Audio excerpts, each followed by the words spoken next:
Hey, how's it going today? My name is Blazer Eyes and welcome to another video. This is going to be an update on my experience on Tribe 9. As I'm making this video, I have put over 24 hours into this game.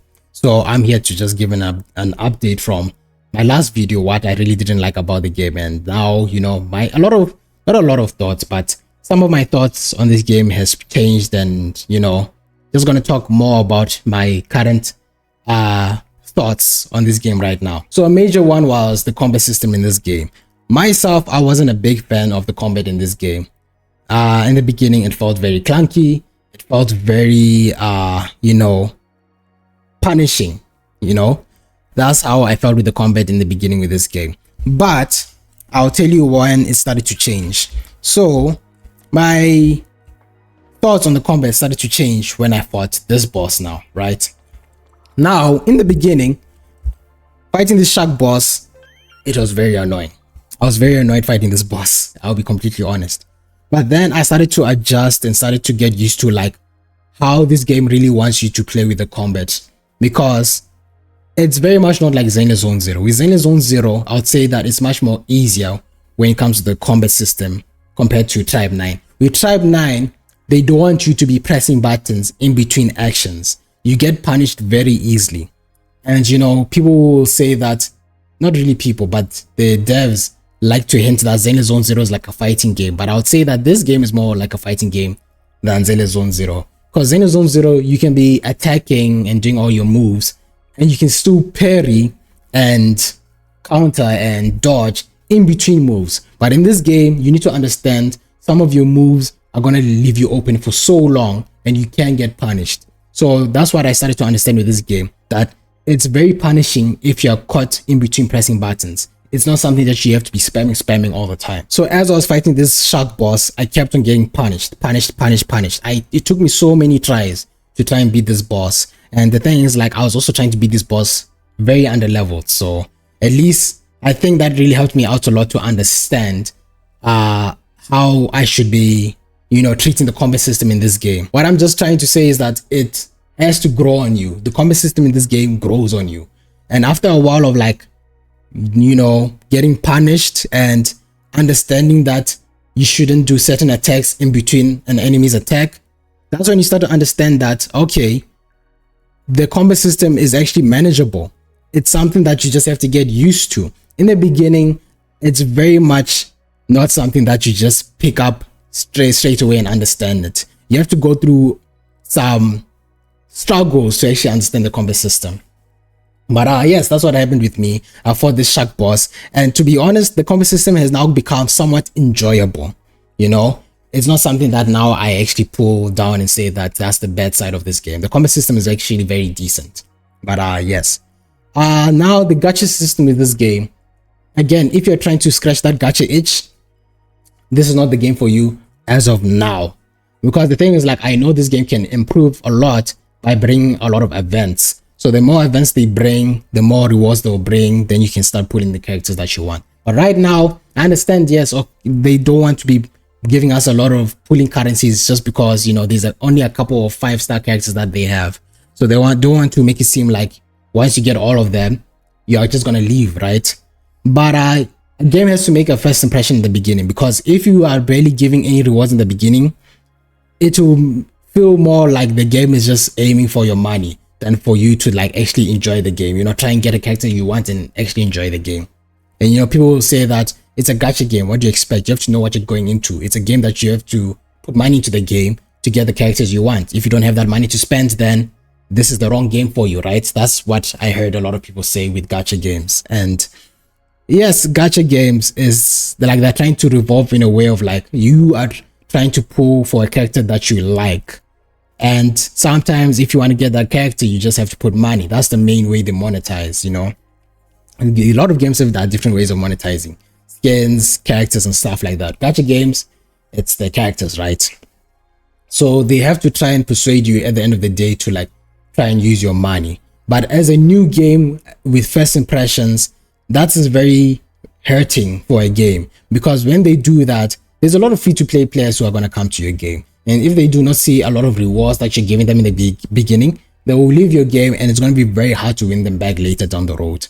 That's why you see the player base of this game isn't too high, just because a lot of people are not very happy with the reward system in this game. Because especially people said in the demo, this game was very rewarding.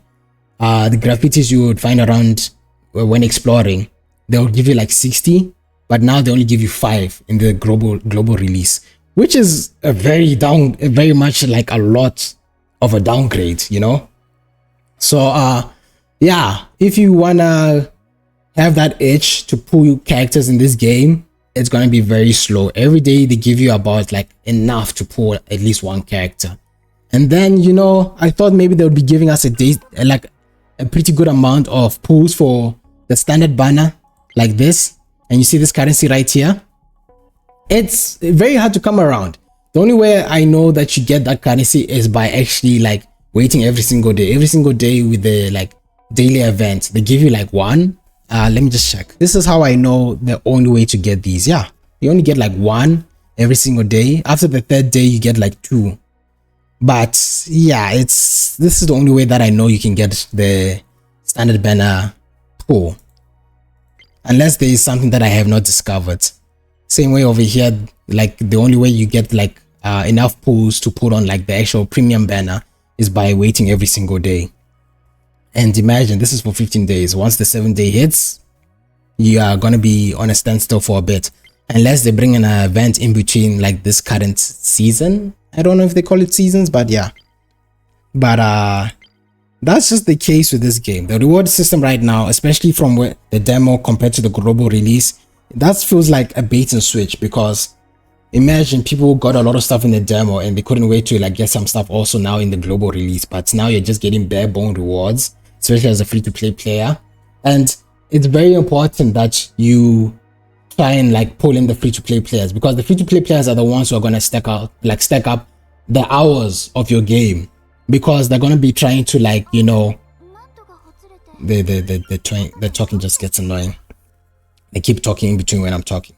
But yes, the free-to-play players are going to be playing your game a lot, and they're like exploring the game and trying to get enough pulls to pull their favorite character. But now, if you're not barely giving like rewards during the exploration, they're not going to want to explore. They're not even going to want to play your game, because it seems like the only way they are forcing you to get the characters you want is by actually putting money or topping off a large amount of money. Because yes, maybe you might have to top off, but people are not going to be topping off up to like, you know, so much money.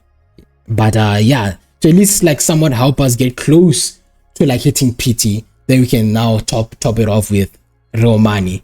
That would be better, but the reward system right now is just very bare bones in this game. But I know they can fix that with events down the road, since this game is being advertised as a gacha game.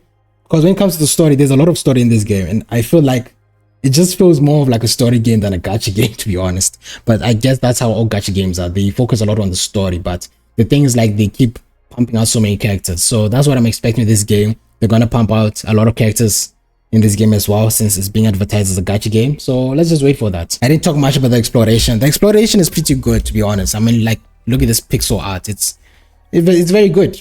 I can't complain about it. And also like going around the world where like you open these chests and like checking these bins and stuff like that. You know, the exploring is pretty alright. There are puzzles here and there. You find graffitis. Those graffitis give you a bit of those, you know, pulling currencies, but they only give you like 5. As for in the demo, they will give you like 60. So that was kind of like a bait and switch that people were not happy about. But just the exploration gimmick of it, it's okay. And the story, I think that's what carries this game a lot right now. It's just the story is very good, and the way it presents the story, where like, you know, you're walking around as these characters, then once it comes to the panels of like the story, yeah, you can see the characters in that 3D form and showing a lot of expression and posing and stuff like that, you know, the classic Danganronpa type of theme. But yeah, the story, I don't think anyone complained about the story. The story is pretty good, it's there. But I think my downside for this game right now is just the reward system. I think that's just my major issue right now. So for me, I think the game is just okay. It's not amazing, it's not horrible, it's just okay. And I hope it improves later by bringing events that will help us at least like reach characters that we want to hopefully get. And again, this is a premium banner, especially in the beginning. Imagine a lot of people are not going to be able to pull for this character, this girl with the pink hair, because she's a premium banner pool. She will disappear, then you might have to wait later down the road for her to rotate back into the premium banner again. But yeah, there's a good amount of standard banner pools right now that you can get, because I know you can get Q. Let me just go to the characters. So on this standard banner, you can get a good amount of characters details. Yeah, here we go. So these are the characters that you can get that are, I'm sorry, in this game is 3 stars. So yeah, 4 characters right now that you can get in the standard banner. That's pretty dope, you know. And for at least, if we could at least just get one, that would be amazing. But it's so hard just to even get enough PT to even reach 1 character. But yeah, hopefully they will fix that with events. But anyway, guys, that's all I just wanted to say. Let's see if we get lucky with these 2 pulls before I call it a video. I'm probably not gonna get anything. Yep. I got this character's weapon. This weapon belongs to Inoki. That's the character who loves food. This character right here. Let's go for another one. Anything good? Nope. Okay. Let's call it a video, guys. Okay, anyways, let's call it a video. Yeah, so those are my thoughts on Tribe 9 right now. I'm still going to continue playing the game, because now it's at a point where, like, I can at least now play the game. In the beginning, it just felt like, man. Oh yeah, another thing, the story. You used to be able to skip cutscenes in this game, like the story, dialogues and stuff like that. But now you can't. There's no skip button. So you have to sit through spamming this, you know, left click, trying to get through the story. And look, here's the thing. Some people like story, some people don't like story. Me personally, I don't play these games for the story. I played for the combat. That's what I ultimately come for these games. I come for the combat, and I come to like get the characters and try them out and play with those characters. And I'm not having a mindset of like, you know, I want to try get all the characters. No, I know it takes time as a free-to-play player, especially. I don't got money, so I know it's going to take time for me to like get my hands on like a lot of the characters in this game, especially if I'm not looking to put money into the game. So I just want to get whatever character looks cool to me, try get them, then play them.